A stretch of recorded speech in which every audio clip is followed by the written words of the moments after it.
আমেরিকার গালে সপাটে চড় মেরেছি আমরা। সাম্প্রতিককালে বিশ্বের কোনো রাষ্ট্রপ্রধান মহাশক্তিধর আমেরিকা সম্পর্কে এভাবে কথা বলতে পেরেছে কি? বা আমেরিকার সেনাবাহিনীর উপর মিসাইল হামলা করার পরেও সন্ধির বার্তা পেয়েছে খোদ আমেরিকার প্রেসিডেন্টের কাছ থেকেই?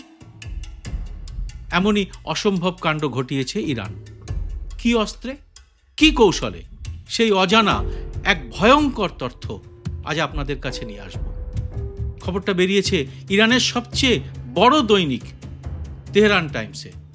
আর জানাবো 12 দিনের ইরান ইসরায়েল যুদ্ধের পর এখন আমেরিকা এবং ইসরায়েলের সম্পর্ক কেন খাট্টা মিঠা। আমেরিকার সংবাদ মাধ্যমে একদিকে ইরানের সঙ্গে তাদের মধুর সম্পর্কের আবার শুরুয়াত হবে বলে প্রতিবেদন লেখা হচ্ছে, অন্যদিকে জানা যাচ্ছে ইরানের সঙ্গে আমেরিকাকে যুদ্ধে জড়িয়ে নেওয়ার জন্যে নেতানিয়াহু কি গভীর ষড়যন্ত্র করেছিলেন। এই ষড়যন্ত্রের কথা শুনলে শিউরে উঠবেন আপনারা। সেই ষড়যন্ত্রের পরিকল্পনা কারা ফাঁস করে দিল, আর তাতে নেতানিয়াহু কিভাবে পড়লেন গভীর গাড্ডায়। আর অন্যদিকে গাজায় নিজেদের ছেলেপুলেদের যুদ্ধে পাঠিয়ে এখন প্রবল উদ্বেগে ইসরায়েলের বহু মহিলা। তারা পথে নেমে এসেছেন নেতানিয়াহুর শাসনতন্ত্রের বিরুদ্ধে বিক্ষোভ দেখাতে। গত 26 তারিখে তেল আভিভের রাবিন স্কোয়ারে এরকম একটি বিশাল মিছিল হয়েছে। আর চাপে পড়েই কি গাজাতে যুদ্ধবিরতি ঘোষণা করতে চলেছেন নেতানিয়াহু। এর মধ্যে আবার তিনি প্রবল চাপে পড়েছেন তার বিরুদ্ধে দুর্নীতির মামলাতে আদালতের কঠোর অবস্থানে। সব মিলিয়ে কিভাবে যুদ্ধের পর আরও বিপাকে পড়লেন নেতানিয়াহু এবং ইরানের 86 বছরের বৃদ্ধ খোমেনাই আন্তর্জাতিক ক্ষেত্রে পাশা পাল্টে ফেললেন, তার বিশ্লেষণ আনবো এই এপিসোডে। অত্যন্ত গুরুত্বপূর্ণ এই ভিডিওটি শেষ পর্যন্ত দেখে ভালো লাগলে লাইক ও শেয়ার করতে ভুলবেন না।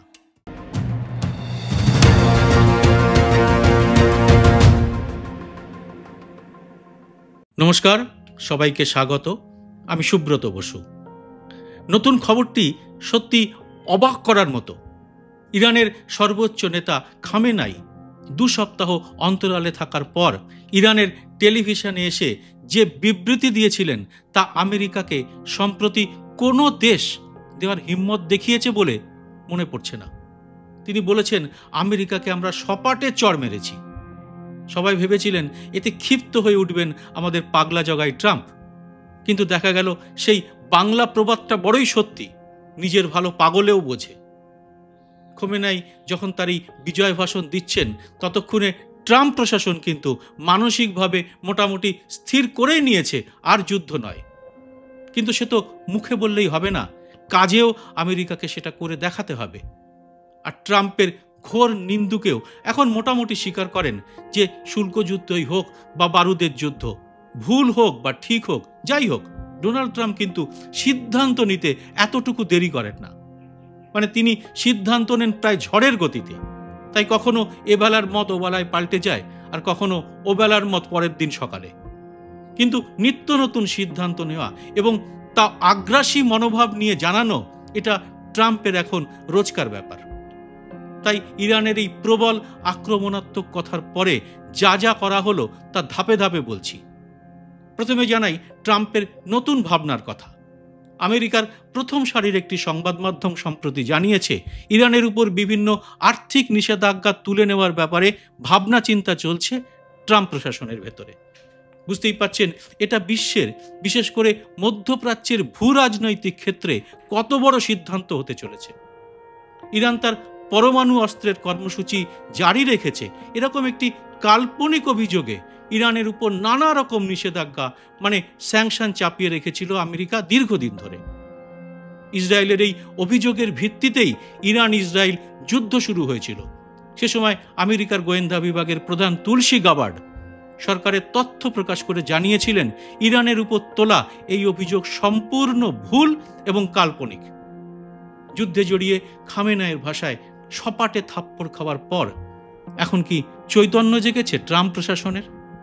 আমেরিকান সংবাদপত্রের প্রতিবেদন বলছে, হ্যাঁ তাই জেগেছে। থাপ্পড় খাওয়ার পরই আর কি কি করছে আমেরিকা? তারা এবার ইরানকে $30 বিলিয়ন, মানে 2,56,000 কোটি টাকা অর্থ সাহায্য করতে চলেছে। অসামরিক ক্ষেত্রে এনার্জি, পরিবেশ বা পরমাণু ক্ষেত্রে গবেষণার জন্য এই অর্থ সাহায্য করবে আমেরিকা। ঠিকই শুনলেন, আমি পরমাণু ক্ষেত্রে গবেষণার কথাই বললাম। মানে এর টাকা জোগাতে চলেছে আমেরিকাই। শুধু এটুকু বললেই হলো না, ট্রাম্প প্রশাসন এখন দরাজভাবে ইরানের পাশে দাঁড়াতে চলেছে।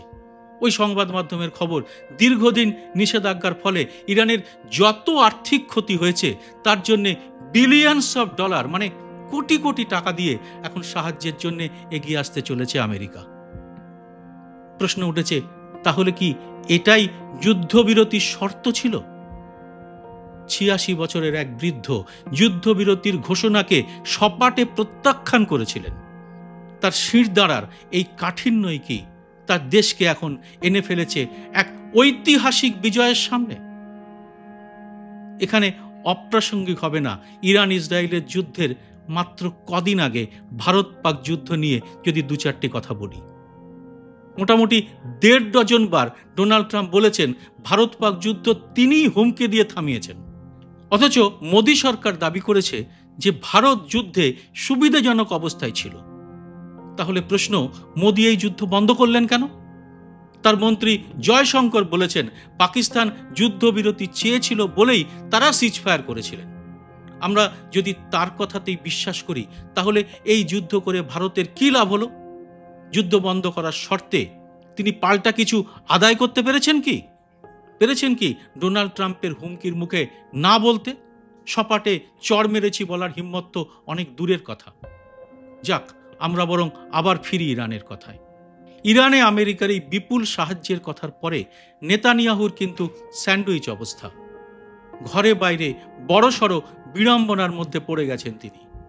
নেতানিয়াহুর অন্যতম কুকীর্তির মধ্যে পড়ে গাজায় নির্মম অত্যাচার, যাতে বিশ্বের বহু মানুষই তাকে যুদ্ধ অপরাধী বলে মনে করেন।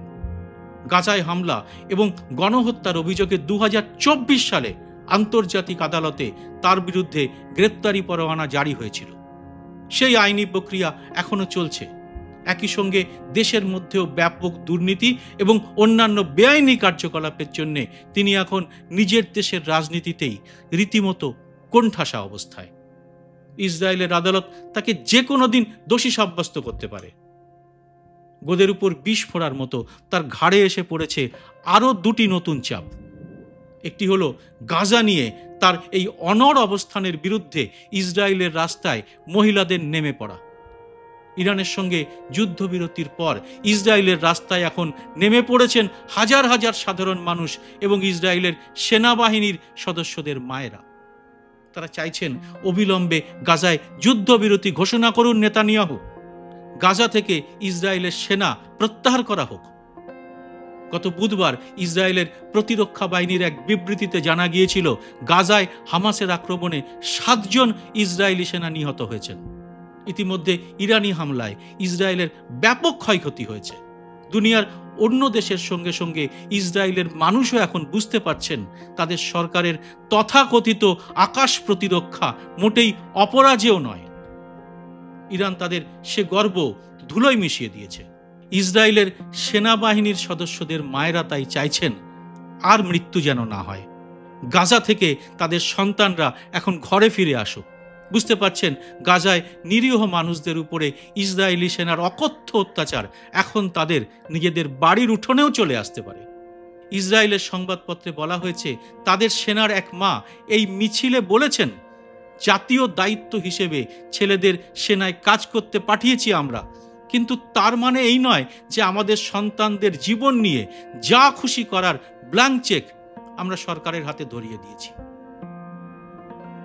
এই খবরের সঙ্গে সঙ্গে এক ইসরায়েল দৈনিক জানিয়েছে প্রধানমন্ত্রী নেতানিয়াহু হয়তো শিগগিরই গাজায় যুদ্ধবিরতি নিয়ে সিদ্ধান্ত নিতে চলেছেন। বুঝতে পারছেন কতটা চাপে পড়েছেন তিনি। এই মুহূর্তে গাড্ডায় পড়ে থাকা নেতানিয়াহুর সম্ভবত এছাড়া আর দ্বিতীয় কোনো রাস্তা খোলাও নেই। কারণ ট্রাম্প প্রশাসনে যতই ইসরায়েলি লবির প্রভাব থাকুক না কেন, যুদ্ধবাজ নেতানিয়াহুর এক কূটনৈতিক চালের পর্দা ফাঁস হতেই সেই লবিতেই এখন কাঁপন ধরেছে। কীরকম? এবার আসবো সেই মারাত্মক খবরটিতে। খবরটি ছাপা হয়েছে ইরানের তেহরান টাইমসে। সেখানের এক প্রতিবেদনে বলা হয়েছে, ইরান ইসরায়েল যুদ্ধের সময় আমেরিকা আগাগোড়া ইসরায়েলের পক্ষে থাকলেও যুদ্ধে কখনো সেভাবে জড়াতে চায়নি। অথচ যুদ্ধের তৃতীয় চতুর্থ দিনের পর থেকেই নেতানিয়াহু বুঝে যান আমেরিকার সাহায্য ছাড়া ইরানের কাছে তারা একেবারে দুর্মুষ হয়ে যাবেন। সুতরাং ইসরায়েলের তরফ থেকে একটি পরিকল্পনা করা হয়। কি সেই পরিকল্পনা? তেহরান টাইমসের খবর অনুযায়ী ইসরায়েল চেয়েছিল আমেরিকার মধ্যে কোনো একটা বড় ধরনের নাশকতা করতে, আর সেই নাশকতার দায় ইরানের উপর চাপিয়ে দিতে। কিন্তু ইরানের গুপ্তচর সংস্থা সেই নাশকতার খবরটি দ্বিতীয় আরেকটি দেশের মাধ্যমে আমেরিকার গোয়েন্দা বিভাগের কাছে পৌঁছে দেয়। ফলে ওই নাশকতার পরিকল্পনাটি একেবারে ভেস্তে যায়। কিন্তু নেতানিয়াহুর এই ষড়যন্ত্র সফল হলে শুধু আমেরিকার সাধারণ নাগরিকদেরই প্রাণহানি হতো তাই নয়, অবধারিতভাবে আমেরিকাকে ইরানের বিরুদ্ধে অল আউট যুদ্ধে যেতে হতো। এবং তারপরেই চীন, রাশিয়া সমেত বিশ্বের বিভিন্ন রাষ্ট্র সেই যুদ্ধে জড়িয়ে পড়তে বাধ্য হতো। এর ফলে গোটা বিশ্বের কত বড় বিপদ হতো ভাবুন তো। আর এর ফলে কি আমেরিকার কাছে এখন মুখোশ খুলে গেছে নেতানিয়াহুর? তারা কি এখন তাকে ঝেড়ে ফেলে সম্পর্ক মজবুত করতে চলেছে ইরানের সঙ্গে? ইসরায়েলের শুরু করা এই যুদ্ধ কি তাহলে শেষ পর্যন্ত শাপে বর হতে চলেছে খোমেনি প্রশাসনের কাছে? পৃথিবীর তিনটে বড় শক্তি মানে চীন, রাশিয়া এবং আমেরিকা এখন ইরানের মিত্র হতে চলেছে। কথায় বলে, জো জিতা ওহি সিকান্দার। সেই সিকান্দার ইরানের পালেই কি এখন প্রবল হওয়া? আপনারা কি বলেন জানান কমেন্ট বক্সে। স্বাধীন সাংবাদিকতার পাশে থাকতে চ্যানেলটি সাবস্ক্রাইব করে নোটিফিকেশন বেলটি চালু করে রাখতে ভুলবেন না। জয় হিন্দ, সত্যমেব জয়তে।